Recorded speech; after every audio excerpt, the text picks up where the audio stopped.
50 years ago today, Malcolm X, while giving a speech in Manhattan at the Audubon Ballroom, was shot. Yes, assassinated. But today we're not going to focus on his death. We're going to learn from his life, understand his mission, and especially his final mission. Who taught you to hate the texture of your hair? Who taught you to hate the color of your skin to such extent that you bleach to get like the white man? Who taught you to hate the shape of your nose and the shape of your lips?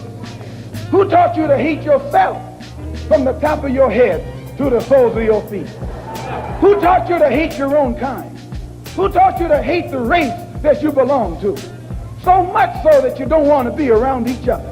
My personal political philosophy, black nationalism, which means that the black man should control the politics of his own community and control the politicians who are in his own community. My personal economic philosophy is also black nationalism, which means that the black man should have a hand in controlling the economy of the so-called Negro community.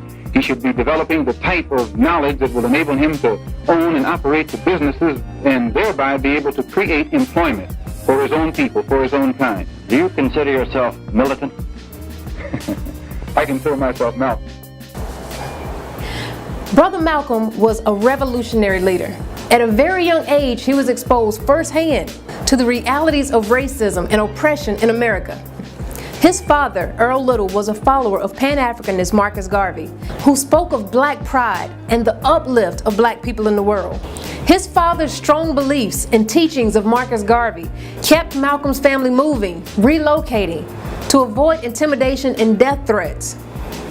At the age of 6, Malcolm's father was killed by white supremacists in a murder that was declared a car accident. Afterwards, his mother had a mental breakdown, was declared legally insane, and Malcolm and his siblings were put into foster care. At the age of 15, Malcolm went to live with his half-sister in Boston. His early 20s were filled with crime, drugs, and racketeering.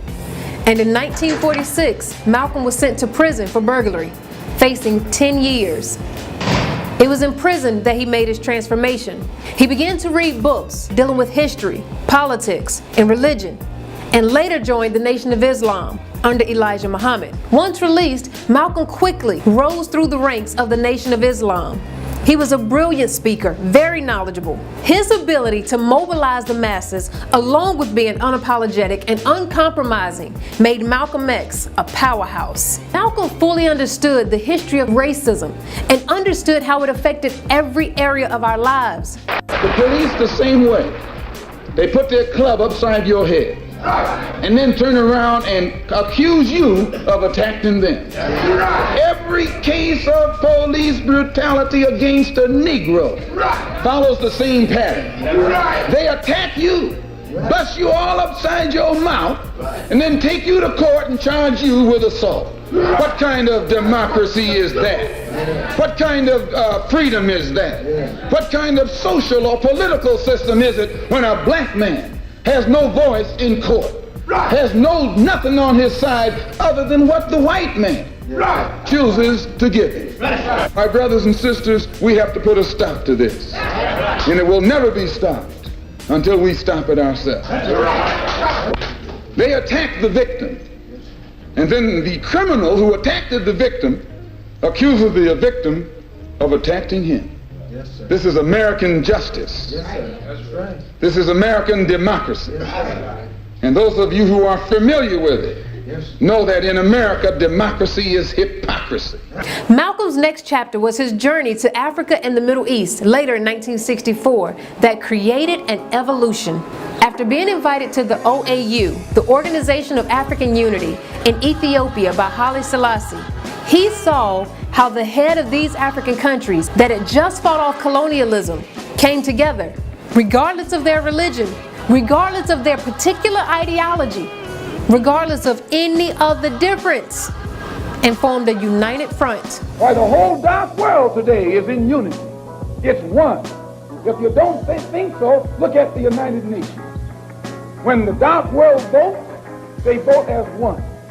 They get the colonialists out of Africa and out of Asia, telling them to get out.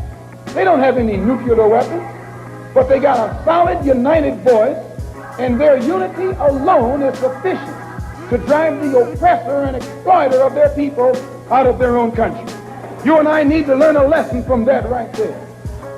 In the UN, the dark world consists of Buddhists, Hindus, Shintoists, Taoists, Christians, Muslims, everything. But they're together. They forget their religious and political differences. They think as one. They move as one against a common enemy. This united front helped other countries in Africa to pull the claws of European colonialism off of their country. Among these great African leaders were people like Kwame Nkrumah, the first president of Ghana, Julius Nyerere of Tanzania, Ahmad bin Bella of Algeria, strong men that were not willing to compromise their country or their people any longer for the use of imperialists. And some of these people Malcolm formed alliances with. Malcolm understood that it was nationalism that helped with the freedom of these African countries. He felt that nationalism was the key to liberating blacks in the Western Hemisphere. He came back to America and with the assistance of other leaders started the Organization of Afro-American Unity. He was on a mission to connect African Americans with their African heritage, establish economic independence, and promote self-determination. One of the only reasons that we in the West have never organized, we have hated our image and our African image. And because Africa has been in the hands of people who have created an image of Africa that's negative and hateful. And it has been hateful to us. We haven't wanted to identify with it. But now that Africa is getting independent and in a position to create its own image, and it's a positive image, those of us in the West look at the African image and see how positive it is. We begin to identify with it. We become proud of Africa, and we become proud of our African blood, our African heritage. And this is what is beginning to make the Africans in the Western Hemisphere today develop more race pride. And as this race pride develops, then it has a tendency to make us want to unite together and work together. And your Western imperialists and colonialists consider this to be a grave threat. He knew that blacks in America represented a minority, but when compared on a world stage, black and brown people that have been exploited by colonialism represented an enormous majority. And with that, he was determined to unite us all on the Western Hemisphere back with Africa. Malcolm, what is your purpose here? Well, my purpose here is to remind the African heads of state that there are 22 million of us in America who are also of African descent, and to remind them also that we are the victims of America's colonialism or American imperialism, and that our problem is not an American problem, it's a human problem. It's not a Negro problem, it's a problem of humanity. It's not a problem of civil rights, but a problem of human rights. And what do you hope for from this conference? Well, we hope to bring pressure upon them, or rather we hope to impress upon them the importance of their bringing pressure and world opinion upon the United States to take some meaningful effort to solve our problem in America. We want them to help us get our problem before the United Nations and charge America with violating our human rights. Malcolm wanted to show that what we call a civil rights issue within America was actually a human rights issue on African people who lived in America. And he made plans to take the plight of African Americans before the United Nations, seeking sanctions against the U.S. for crimes against humanity. And as much as he talked about it, traveling many places, teaching people about the Africans in America, teaching them the importance of becoming one globalized fight against white supremacy, colonialism, imperialism, capitalism, for the betterment of his people. But unfortunately, before the Organization of Afro-American Unity could fully mobilize, Malcolm X was assassinated.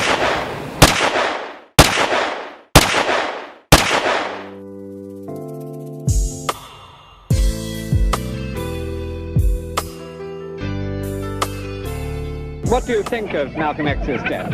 I know it was no accident. I know Mr. Muhammad, because from what I hear Malcolm X said the other night. Who do you believe is responsible for Malcolm X's The white death? power structure in America is behind it. They're quick to capitalize on by saying that one of his own kind did it, but they put it up to be done. What do you mean, the white power The structure? white power structure of America. They know they had more to gain by getting Malcolm X out the way than they had to buy and let him live. That's why. What do you feel about it? What do you feel about me? What do you feel about It's a his death? blow to every black people in the United States of America. Black. It's what? It's a blow, he said. It's a blow. Blow, he said. Yes. He says a blow to every black American, black people in the United States. That's what he was saying. Why is it a blow to you? Because he's a part of me. Because he looks like me. And his skin is me. He's a black man and I'm a black man. And he takes up a black emancipation. That's right. What did Malcolm X mean to you? He meant a great deal to me and my people. I'm sorry that a good man is gone. At the first I hear of it, I couldn't have cried anymore, I don't believe, if I had lost my mother. What did he mean to you? Can you tell me a bit more about it? He meant deliverance for my people. And I hope we all walk in the same footsteps as Malcolm X was walking in. Some people seem to feel that he meant deliverance by violence. Did you agree with that? No, I disagree. I think he meant as the things he said.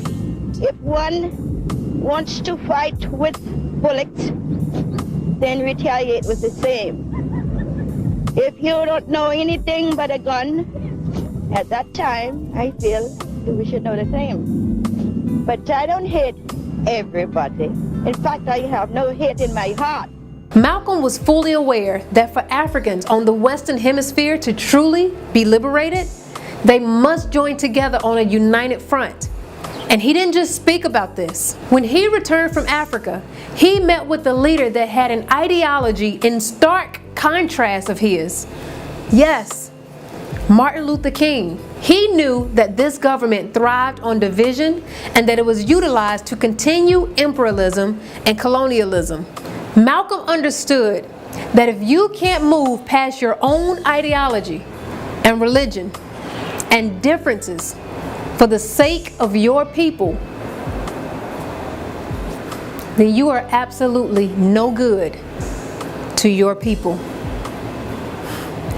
There is so much that we can learn from Brother Malcolm, but we'll start right there. Ashe. To the first subscriber that comments on my YouTube page on how Malcolm has influenced your life, I will personally mail you the autobiography of Malcolm X, signed by the great Griot.